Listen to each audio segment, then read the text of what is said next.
South Africa has officially qualified for the round of 32 in the World Cup. And yes, even I couldn't believe it at first, but this is truly the greatest night in South African football history. For the first time in their World Cup history, South Africa has qualified for the knockout rounds.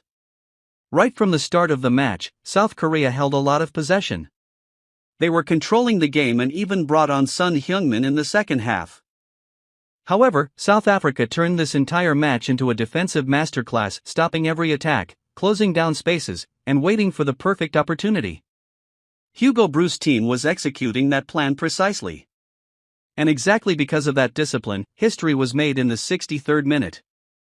Sifawi Marjman delivered a highly precise pass right through the South Korean defense, and Thapelo Maseko, who almost didn't make it to this World Cup due to a major injury a year ago, made the run, collected the ball, and buried it into the net.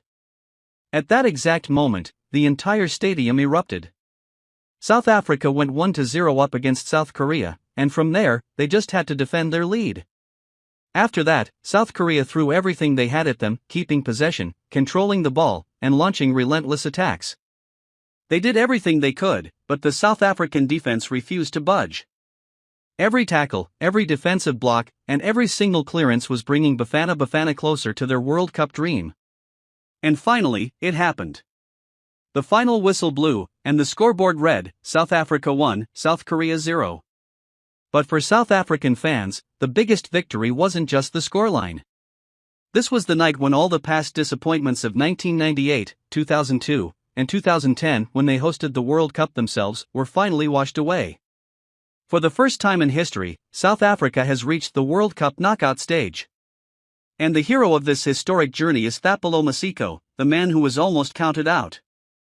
Their round of 32 match is already locked in, and they are set to face Canada. So, what do you think? Can South Africa defeat Canada and advance further into the round of 16? How far do you think South Africa can go in this World Cup? Let me know in the comments. And for more World Cup reviews and